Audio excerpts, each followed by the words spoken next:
The choice is yours. With everything going on around you, nothing really staying the same. Metas being aggressive one day, combo being the best next day, and then all of a sudden mid-range troops the best thing the next day. Your favorite hero is being ever constant, not rotating, or maybe even just your archetype. You know, people that like disruptive, people that like slam your hand on the table aggro, people that like instant sweet stuff. There will come a day where the favorite way you like to play the game, or the most optimal way you think you should play the game, will not be good. You have two choices in that scenario. You can adapt. You can change your hero, change your build. And those things have a lot of branching things after that, right? Or you can take a very common route that I see in many card game players is they choose to perish. They choose to die on a hill that doesn't really need to even be like died on, right? Instead of saying, well, my favorite deck or my favorite way to play is not good. I'm just going to accept that and my life's going to suck for a little bit. Even though I know it won't be forever, for this period of time, I'm going to die here. And that is a way of thinking that I am not personally a fan of. But I get, especially in a game like Flesh and Blood, where people are very tied to certain heroes, very tied to certain archetypes, right? Like you see people that's only played like fatigue decks. You see those people that's like really only played combo decks, right? But like if you look at the best players in this game, what players have been evergreen? These are people that have been able to adapt to any meta and adapt to any tournament structure. The people you have not seen have success in this game, or have the success be evergreen, are people that choose to nail themselves down to doing one thing. Now, there are some exceptions to that rule. I think of a person like Mara Faris. Only really played Dromite at the highest level. Now, obviously, I know like Mara played some stuff before, and has played some stuff since Dromite's allowed. But Mara, in my opinion, really peaked at her powers during the Dromite meta. Or any meta where Dromite's been a very good pick. Even sometimes when Dromite's not been a good pick, Mara's been good. Mara is the exception to this, because Mara is the top 1%. But even the top 1% will eventually struggle. Like, I don't know what Mara is planning on playing at US Nats. I mean, well, I have an idea. Will she see that exact same success without Dromai? Let's actually exclude Mara. I talked about a little bit about some people are going to be like, well, it's just because people like Mara. I like Mara. But I guess people like Mara, though, are going to miss the point that I'm saying. Or try to describe it. Let's use me an example. When was I best as a player? When was I, in my opinion, at the peak of my powers? I can name one of two instances where I think I might have peaked as a player. I'm unsure which one actually probably takes it. But the first one was when I really dove deep into Control Dash. I dove so deep to where even this day, it has been such a long time. There's been so many metas where passed me by and I've not played Control Dash. Like, I don't even have the deck build anymore. People still come to me this day about Control Dash advice.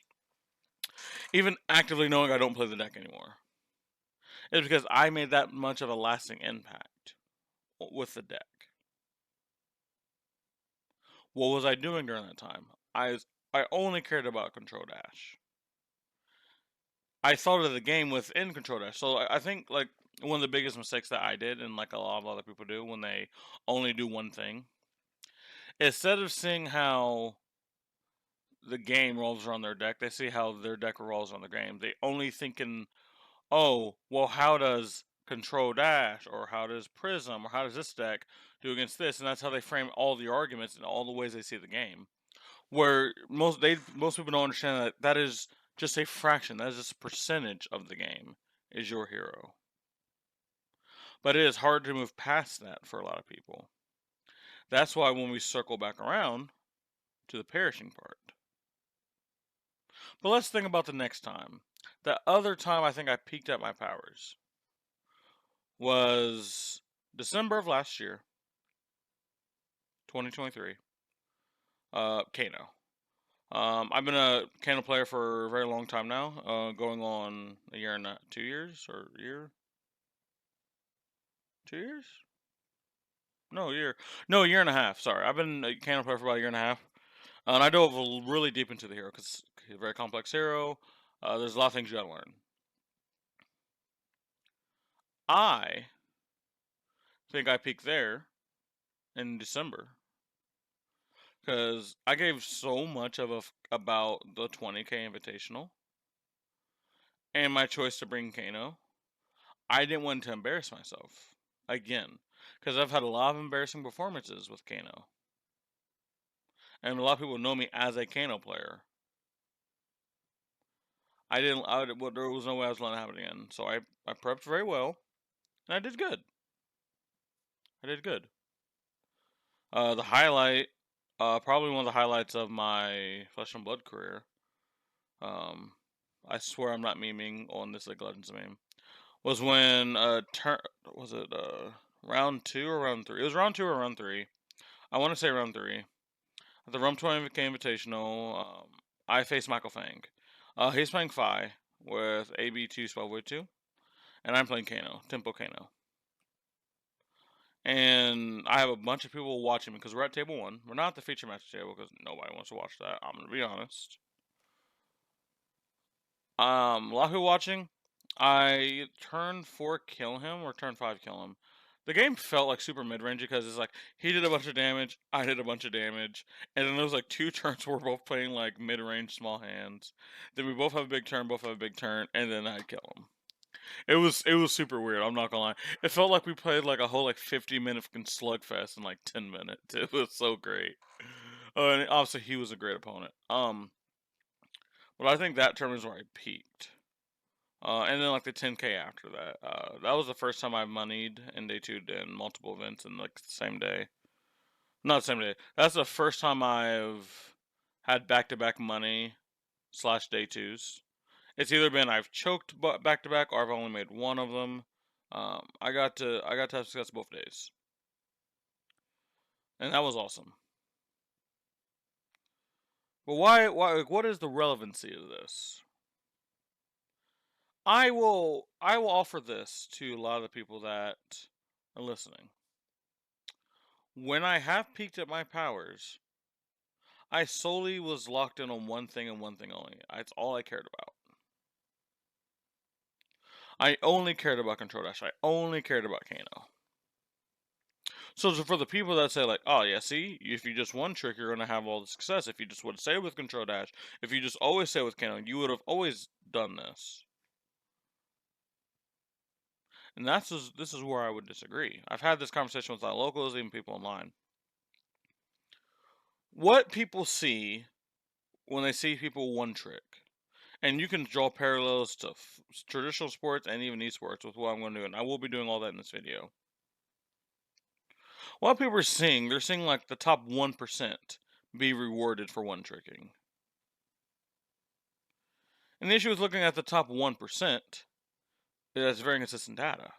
Let's just say, again, there's 100 people that one tricks Tech Levasan. And you see one Tech Levasan constantly topping, constantly doing this, constantly doing that, right? And they're like, see, they're literally just sticking to the hero and having all success. Why doesn't everyone do this? Well, what they're not seeing is the other 99 people that are like having either like middle success, maybe top 8 one term here, or having no success. And they're choosing to ignore everyone else. So if I was to ask you, the viewer, name your top 10 Flesh and Mud players. You can even be biased and like name people from your hometown or something like. give me your top 10. Obviously, don't like you can here if you want to pause the video and like put them in the comment section. Go ahead.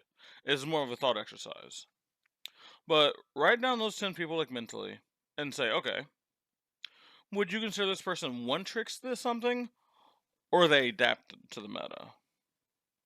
Because these, let me just name off a few of the people that I would consider in the top 10. Michael Hamilton. Whenever you see him only play one thing, he has changed decks a lot. Because some metas have needed different decks. Brody Spurlock, probably best player in the world, probably at least top 3. Changes decks all the time. Michael Fang, changes decks all the time.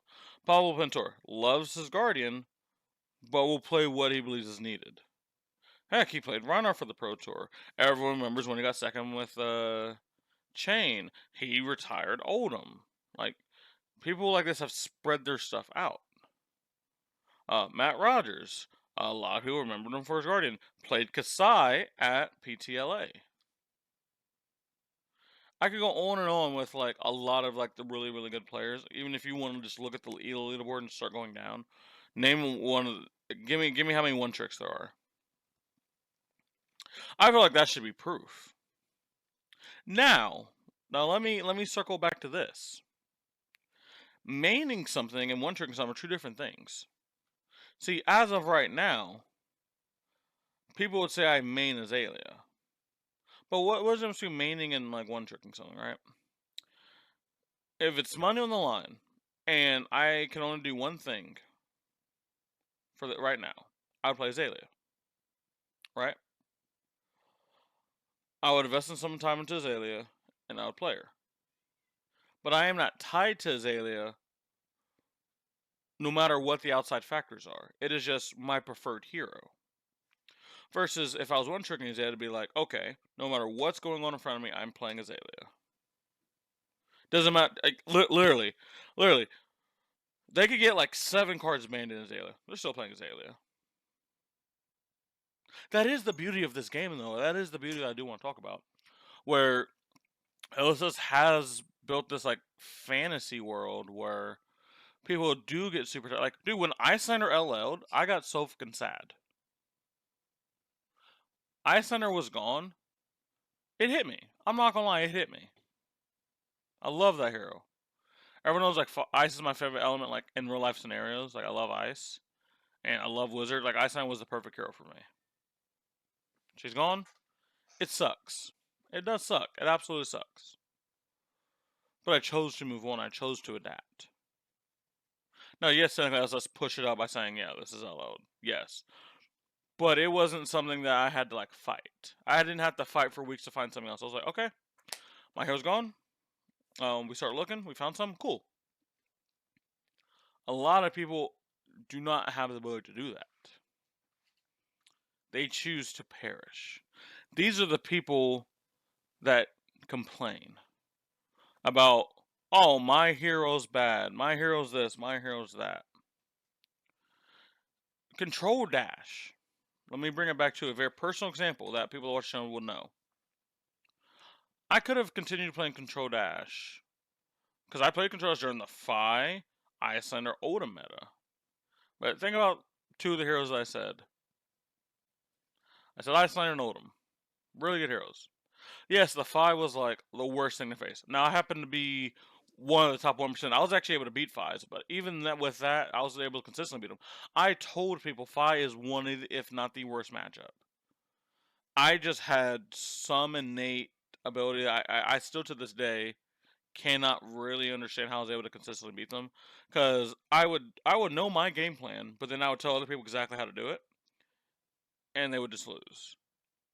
And it's not something I was able to like track. Be like, okay, here's exactly what you do wrong. I'm just like, I can tell you messed up somewhere. Can't really tell. Like, would you really be able? I don't know. It was very, very weird. It was very, very weird.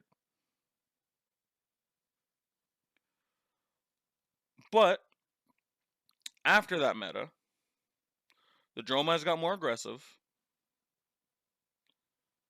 The Phis refined their deck after they got like all their stuff, some stuff banned. Belitto, I think specifically.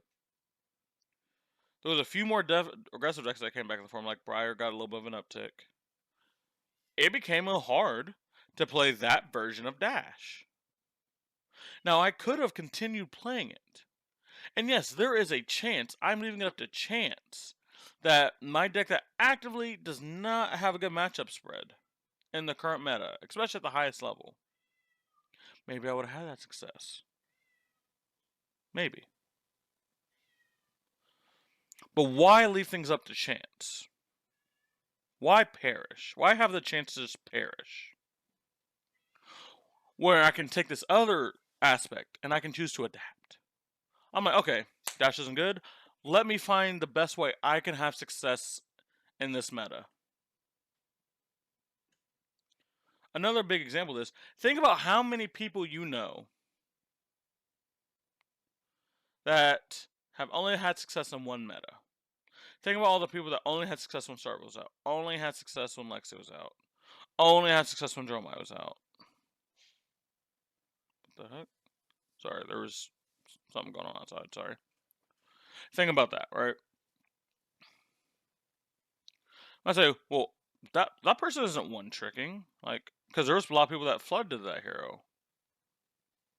And yes, you're right. You're right, a lot of people did flood to that hero. You know what those people actually were doing? The majority of people having success were people that adapted. How many people during that Lexi meta played a lot of Lexi before Outsiders? How many people were playing Ice Lexi and then switched to that Lexi immediately? Or how many people even still kept playing Ice Lexi?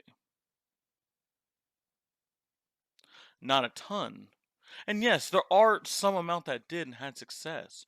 But what I'm saying is the most successful people in this game are people that have adapted to every situation.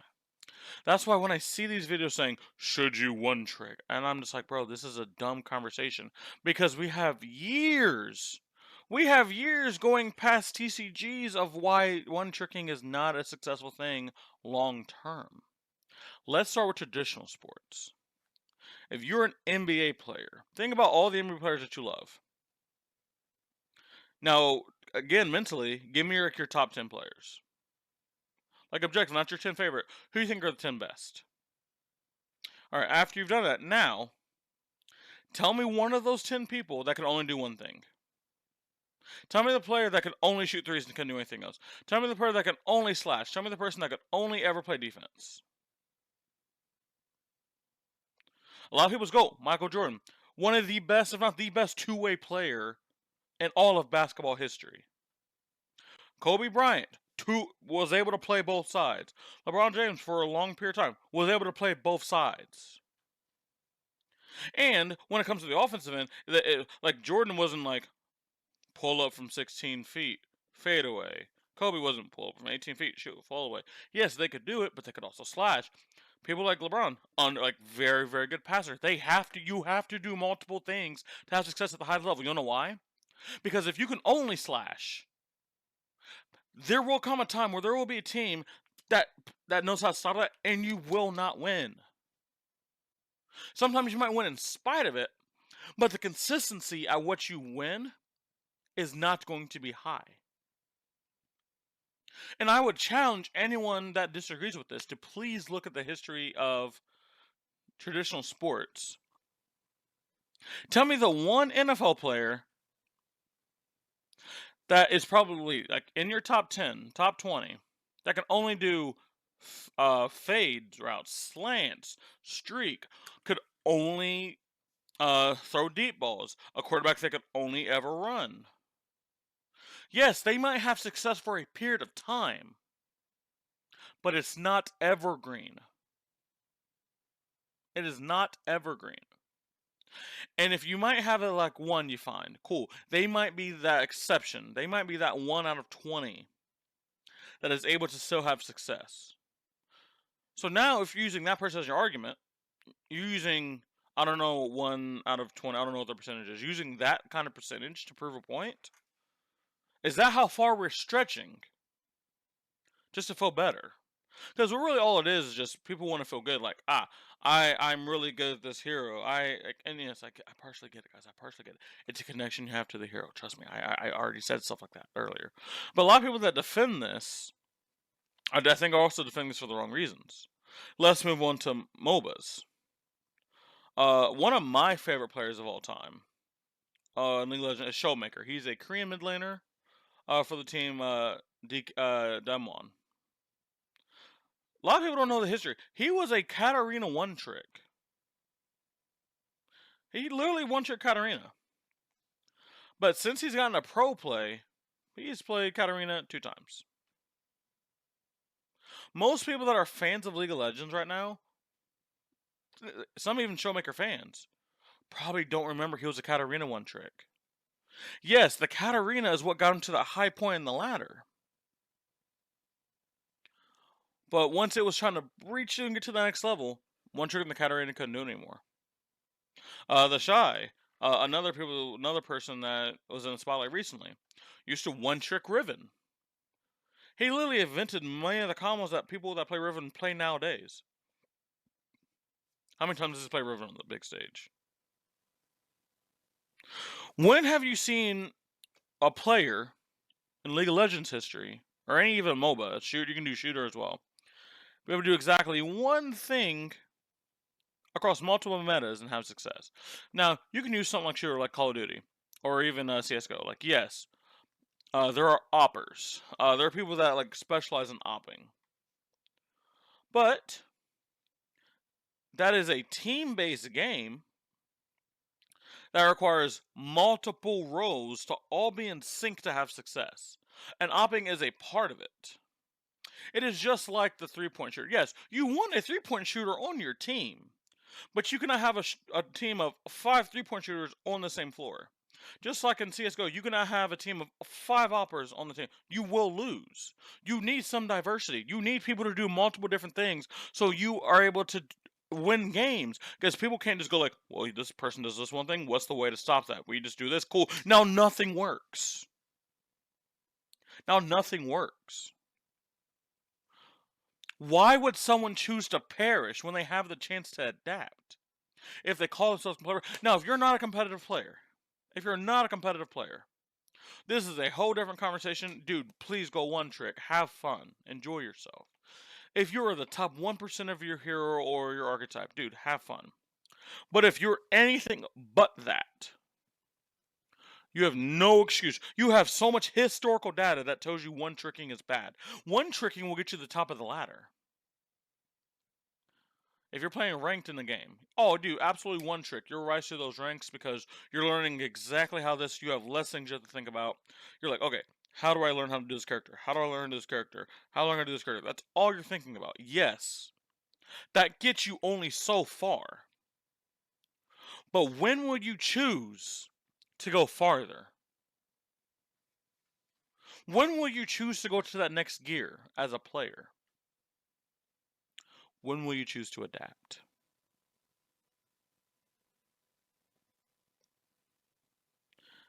In the world of evolution, you can either adapt or perish. Regardless, evolution will pass you by. But when evolution turns around and looks at you, what will it see? Someone that's trying to catch up to it and meet it? Or someone that's laying in the dirt, dying, because they couldn't adapt? Ladies and gentlemen, if you guys enjoyed this video and you guys learned something, make sure you guys hit that like button and subscribe button. I appreciate both of them. If you guys want to see more stuff like this, please put in the comment section. If you guys have any topic ideas you'd like to talk about, I absolutely will. It's been your boy Cy from Siphon TCG. I'll see you guys next time. Peace out.